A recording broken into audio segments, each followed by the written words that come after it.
नमस्कार दोस्तों। ये क्लास जो रहेगी आपकी आज की नाडोल के चौहान वंश की रहेगी। नाडोल के चौहान वंश की बात करते हैं कि नाडोल का चौहान वंश कहाँ से और किस प्रकार से प्रारंभ हुआ, इस बारे में पूरी चर्चा करेंगे। एक एक कड़ी को खोलेंगे। देखिए, तो सबसे पहले मैं बात करता हूँ कि मैंने कहा कि शाकंभरी के चौहान वंश की नींव रखने वाले 551 ईस्वी में कौन हुआ करते थे, तो हुआ करते थे वासुदेव चौहान। वासुदेव चौहान ने 551 ईस्वी में शाकंभरी में सांवर क्षेत्र में कहें तो बात करें तो उसने चौहान वंश की नींव रखी थी। इसके बाद हम बात करते हैं कि एक जो शाखा सर्वप्रथम सबसे अलग होती है वो कौन सी शाखा है, तो वो नाडोल के चौहान है। नाडोल के चौहान हुआ करते थे। तो नाडोल के चौहानों की नींव रखने वाला कौन था? लक्ष्मण सिंह हुआ करता था। लक्ष्मण सिंह के पिता का नाम क्या है, तो पिता की नाम बात करें तो बागपति राज सेकंड हुआ करता था। बागपति राज सेकंड के पुत्र ने यानी कि लक्ष्मण सिंह ने, या मैं लाखन सिंह नाम ले सकता हूँ, इसने नाडोल में चौहान वंश की नींव रखी। कब रखी, कैसे रखी, किस प्रकार से, सारी चर्चा करेंगे। इन्होंने क्या क्या किया है ना। पहले यहाँ पर कौन हुआ करते थे, तो पहले चावड़ा हुआ करते थे। पहले चावड़ाओं के सामंत हुआ करते थे नाडोल में। कौन हुआ करते थे सामंत, तो लक्ष्मण सिंह सामंत हुआ करते थे। लेकिन धीरे धीरे शक्ति का विकास हुआ और चावड़ाओं से ये क्षेत्र उसने अपने स्वतंत्र कर लिया। कौन सा वाला क्षेत्र? नाडोल। तो इस तरीके से ये चर्चा रहेगी और चर्चा का विषय आज का नाडोल के चौहान वंश। देखिए, सबसे पहले मैं बात करता हूं नाडोल का चौहान वंश। चौहान वंश है ना। शाकंभरी के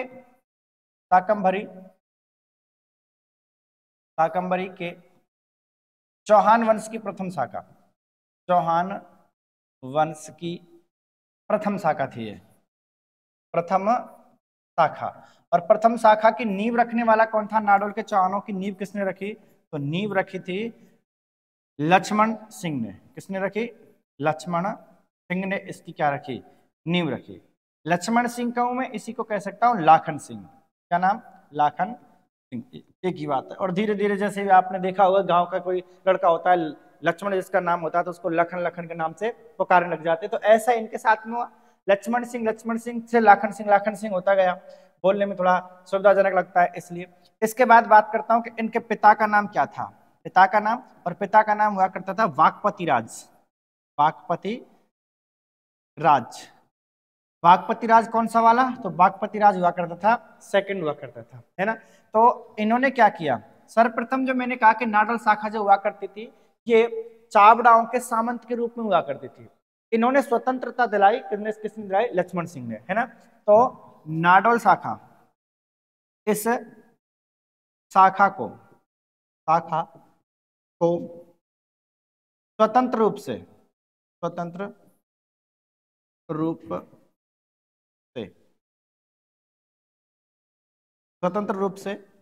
लक्ष्मण सिंह ने इस शाखा पर, लक्ष्मण सिंह ने स्वतंत्र रूप से इस शाखा पर स्वतंत्र रूप से लक्ष्मण सिंह ने शासन किया, है ना। यहां पर प्रारंभ में कौन हुआ करते थे? नाडोल में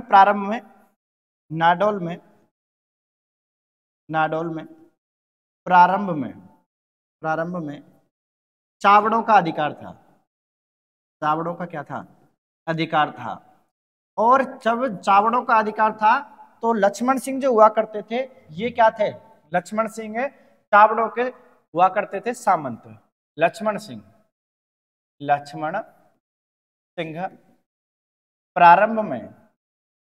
प्रारंभ में चावड़ों के क्या हुआ करते थे? सामंत। चावड़ों के सामंत हुआ करते थे, ये थे। धीरे धीरे इन्होंने, कह सकते हैं, लक्ष्मण सिंह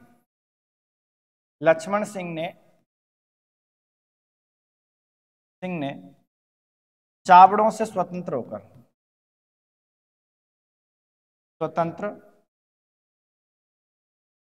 होकर नाडोल शाखा की नींव रखी। नाडोल शाखा की क्या रखी? नींव रखी। ठीक है साहब, ये बात आपको रखनी है याद। प्रारंभ में चावड़ों का अधिकार था, चावड़ों के सामंत थे लक्ष्मण सिंह। अब लक्ष्मण सिंह की क्या क्या उपलब्धि है उनमें से बात कर लेता हूं कि लक्ष्मण सिंह ने सबसे पहले निर्माण किसका करवाया? तो लक्ष्मण सिंह। ज्यादा बड़ा नहीं है नाडोल के चौहान वंश, लेकिन फिर भी इंपॉर्टेंट बातें यहाँ से निकलती हैं।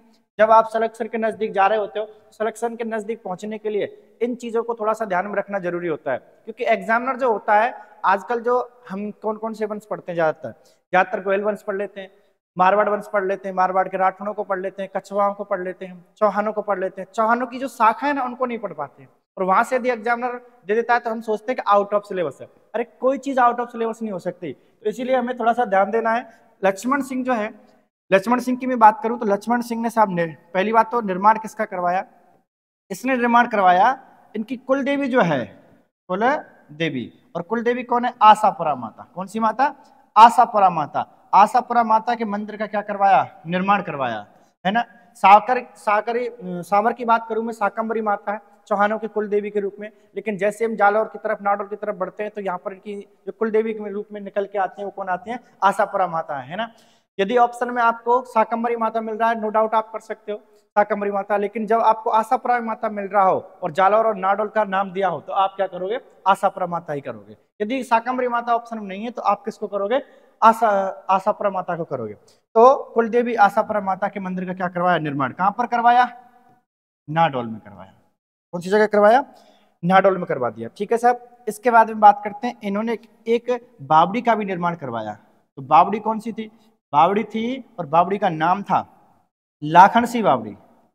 लाखनसी अपने नाम से ही करवाया, लाखनसी बावड़ी। और लाखनसी बावड़ी कहां पर है? तो ये भी नाडोल में ही है। कहां पर है ये? नाडोल में ही है। ठीक है साहब। इसके बाद में इसने इसके पुत्र की स्मृति में, किसकी स्मृति में? पुत्र की स्मृति में, पुत्र की स्मृति में,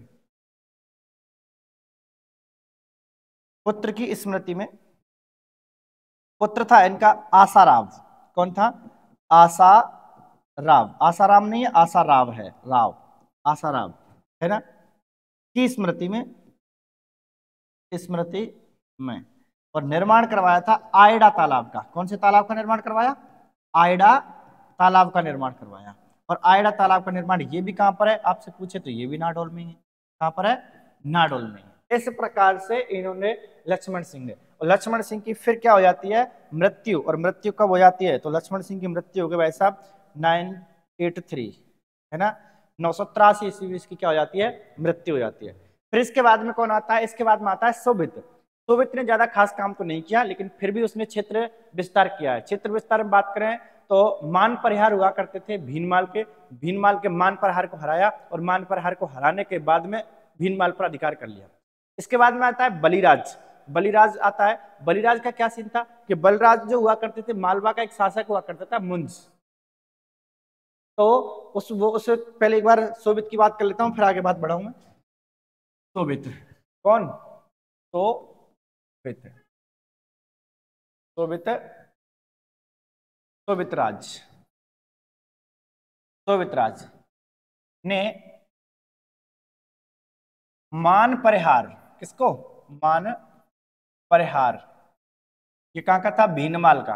कहां का था? भीनमाल को हराया, हराया। और क्या किया? और इसने अधिकार कर लिया भीनमाल पर। भीनमाल पर अधिकार कर लिया। भीनमाल पर क्या कर लिया इसने? अधिकार कर लिया। अधिकार कर लिया, ये काम इसने किया। इसके बाद में कौन आया? तो इसके बाद में आया बलिराज। कौन आया? बलिराज। बलिराज, बलिराज। बलिराज ने क्या किया? तो मैंने कहा कि मालवा का एक शासक था, मालवा के शासक मुंज को हराया। किसको हरा दिया? मुंज को हराया, मुंज को हराया। इसके बाद में शासक आए, लेकिन कोई खास शासक नहीं आए, है ना। जैसे कि कौन कौन आया? जैसे मैं बात कर लेता हूं कि एक तो आया अणिहल, अणिहल, अणिहल आया। इसके बाद में बात करें तो आशा प्रसाद आया, बाला प्रसाद। कौन आया? बाला प्रसाद आया, बाला प्रसाद आया। एक आया इसके बाद में, एक आया इसके बाद में जेंद्राज। कौन आया? जेंद्राज आया। ये भी ध्यान रख लेना आपको साथ साथ। और कौन आया, इसके बाद आया अल्हण। कौन आया, अल्हण। और अल्हण की मैं बात करूं तो अल्हण का ही पुत्र था, और अल्हण का पुत्र कौन था, तो अल्हण का पुत्र था कीर्तिपाल चौहान। कौन था, कीर्तिपाल चौहान। कीर्तिपाल चौहान। इधर से बात करते थे, अल्हण के बाद कौन आया, तो कल्हण आया। अल्हण के बाद कल्हण, कल्हण। इसके बाद कौन आया, तो इसके बाद में जयंत आया, जयत सिंह। इस प्रकार से शासक रहे हैं। अब देखिए इनका तो कोई खास रोल नहीं रहा है, लेकिन फिर भी बात करते हैं अल्हण। अल्हण का पुत्र आता है कौन, कीर्तिपाल चौहान। और कीर्तिपाल चौहान की बात करूं तो मैंने पूरा जालोर वंश पढ़ाया है, उस जालोर वंश को आप पीछे वाली क्लास में जाकर के देख सकते हैं। तो कीर्तिपाल चौहान जो हुआ करता था, इसने क्या किया, इसने मेवाड़ पर आक्रमण किया। किस पर आक्रमण किया, मेवाड़ पर। और मेवाड़ पर आक्रमण किया तो उस टाइम पर मेवाड़ का शासक था सामंत सिंह। कौन था, सामंत सिंह। इसने सामंत सिंह को हराया। किसने हरा दिया, कीर्तिपाल चौहान ने हराया। और हराया तो किसकी सहायता से हराया, तो इसने सहायता ली थी, सहयोग जो किया था, साथ जो दिया था, इसका साथ दिया था भीमदेव ने। किसने दिया था, भीमदेव सेकंड, चालुक्य हुआ करता था, इसने साथ दिया। सामंत सिंह हार जाता है। और कीर्तिपाल चौहान कब बात करते हैं, तो बात करते हैं तो 1177 ईस्वी में। और 1177 ईस्वी में किस पर अधिकार कर लेता है, मेवाड़ पर अधिकार कर लेता है। लेकिन सामंत सिंह का एक भाई था, सामंत सिंह का भाई, और सामंत सिंह का भाई था कुमार सिंह। कौन था, कुमार सिंह। तो कुमार सिंह ने क्या किया, कुमार सिंह ने पुनः आक्रमण किया किस पर, कीर्तिपाल चौहान पर। और कीर्तिपाल चौहान से मेवाड़ जीत लिया। और मेवाड़ जीता कब जीता, तो मेवाड़ को जीता इसने, मेवाड़ को जीता 1179, यानी कि 2 वर्ष बाद।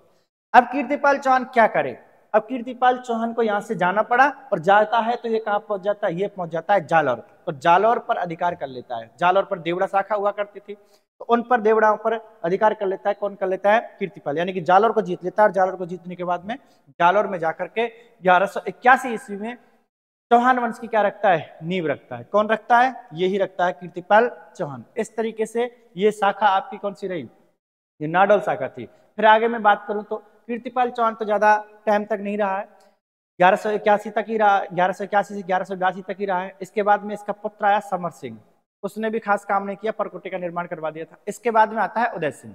उदय सिंह ने क्या किया था कि उदय सिंह ने क्षेत्र विस्तार किया। उदय सिंह ने क्षेत्र विस्तार किया तो इसने भीनमाल वाला, बाड़मेर वाला, सिवाना वाला क्षेत्र जीता। इधर से ये जो नाडोल भी हुआ करता था वो भी कहाँ चला गया, जालौर में चला गया। इस प्रकार से नाडोल शाखा का उद्भव हुआ, मैंने बताया, और उसके बाद में नाडोल शाखा का अंत भी हो गया। ये रही आपकी नाडोल शाखा। आप एक भी सवाल यहां से निकलता है तो उसको सॉल्व करने की मेरी गारंटी है, बशर्ते आप ध्यान से इसको पढ़ोगे तो, है ना। और आप चाहें तो स्क्रीनशॉट ले सकते हैं, नो डाउट। देखिए पहली, दूसरी स्लाइड,